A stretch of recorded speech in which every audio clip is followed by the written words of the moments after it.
Assalamualaikum warahmatullahi wabarakatuh. Perkenalkan, nama saya Nurbidia Nuraini, MPM 2021911819 dari kelas E. Di sini saya akan menjelaskan tentang kepemimpinan pendidikan. Pembahasan A. Pengertian kepemimpinan menurut para ahli. Secara umum, definisi kepemimpinan dapat dibagi sebagai berikut. Kepemimpinan berarti kemampuan dan kesiapan yang dimiliki oleh setiap orang dapat mempengaruhi, mendorong, mengajak, menuntun, menggerakkan, mengarahkan, dan kalau perlu memaksa orang untuk atau kelompok agar meminta pengaruh tersebut dan selanjutnya berbuat sesuatu yang dapat membantu tercapainya satu tujuan tertentu yang telah diharapkan. Halil dan Co. 1995. Kepemimpinan adalah sikap individu yang memimpin berbagai kegiatan kelompok terhadap tujuan yang dicapai bersama-sama. Roud and Behring 1984. Kepemimpinan adalah proses pengaruhan aktivitas kelompok yang terorganisir terhadap percapaian tujuan. William G. Stott. Kepemimpinan merupakan proses dipengaruhi dalam pemimpin dalam mencapai tujuan. The Band 1954. Kepemimpinan sebagai keputusan dan kegiatan pemerintah dan pembuatannya. Reid 1976. Kepemimpinan merupakan cara agar dapat mempengaruhi perilaku seseorang yang membentuk kegiatan kehendak kepemimpinan. B. Fungsi kepemimpinan. Fungsi utama kepemimpinan dalam pendidikan adalah kelompok untuk belajar, memutuskan, dan bekerja. Antara lain, pemimpin membuat terciptanya suasana persaudaraan, kerjasama, dan pengaruh rasa kebebasan. B. Pemimpin membantu kelompok untuk mengorganisir dirinya, yaitu ikut serta dalam memberikan rangsangan dan bantuan kepada kelompok dalam menerapkan dan menjelaskan tujuan. Kepemimpinan membuat kelompok dalam menetapkan prosedur kerja, yaitu membantu kelompok dan menganalisis suatu situasi untuk kemudian menerapkan prosedur mana yang paling praktis dan efektif. D. Pemimpin bertanggung jawab dalam mengambil keputusan bersama dengan kelompoknya. E. Pemimpin bertanggung jawab dalam mengembangkan dan mempertahankan eksistensi organisasi.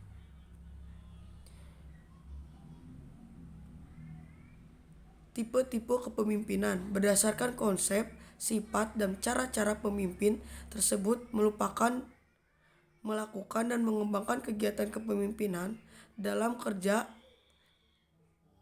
lingkungan kerja yang dipimpinnya. Maka kepemimpinan kependidikan dapat diklasifikasi ke dalam 4 tipe, yaitu tipe otoriter. Tipe kepemimpinan otoriter disebut juga tipe kepemimpinan autoritasional dalam kepemimpinan yang otoriter. Tipe demokratis. Pemimpin yang bertipe demokratis menafsirkan kepemimpinannya bukan sebagai di kantor, melainkan sebagai pemimpin di tengah-tengah anggota kelompoknya.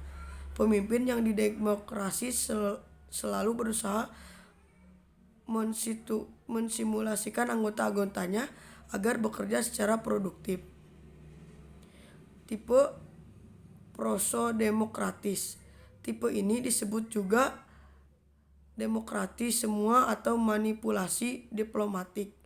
Kepemimpinan yang bertipe ini hanya tampaknya saja bersifat demokratis, padahal sebenarnya ingin diterapkan di lembaga yang dipimpinnya. Syarat menjadi kepemimpinan pendidikan.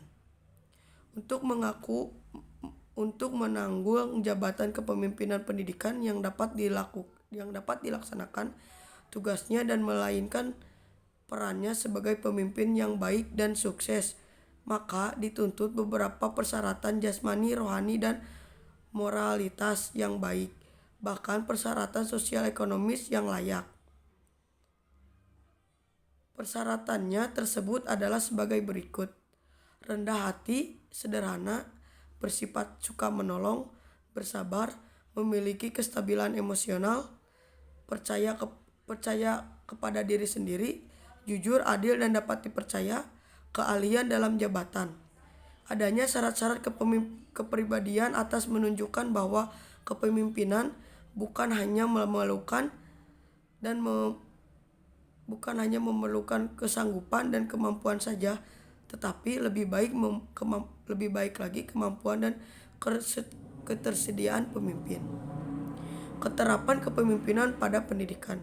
Seorang pemimpin harus mempunyai keterampilan di bawah ini yang akan diuraikan beberapa keterampilan yang perlu dimiliki oleh seorang pemimpin. 1. Keterampilan dan pemimpin. Pemimpin harus menguasai cara-cara kepemimpinan, memiliki keterampilan pemimpin supaya dapat bertindak sebagai seorang pemimpin yang baik. Untuk hal ini, antara lain harus menguasai bagaimana caranya menyusun rencana bersama, mengajak anggota bersosialisasi, memberikan bantuan kepada anggota kelompok. 2. Keterampilan dan hubungan instansi. Hubungan insani adalah hubungan antara manusia. Ada 2 macam hubungan yang bisa kita hadapi dan dalam kehidupan sehari-hari: hubungan fungsional, hubungan kepribadian. 3. Keterampilan dalam proses kelompok. Dimaksud keterampilan dalam proses kelompok tersebut ialah bagaimana meningkatkan prestasi anggota kelompok setinggi-tingginya sehingga potensi yang dimiliki para anggota itu dapat diefektifkan secara maksimal. Keterampilan dalam administrasi personal.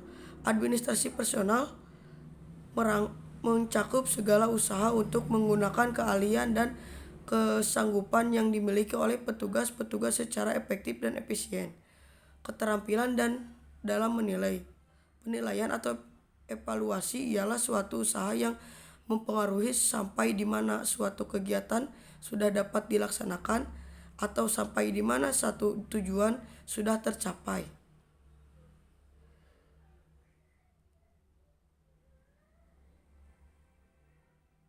Hasil kerja yang orang mengerjakan. Adapun teknik dan prosedur evaluasi lainnya ialah menemukan tujuan penilaian, menerapkan norma atau ukuran yang akan dinilai, mengumpulkan data-data yang dapat diperoleh menurut kriteria yang ditentukan.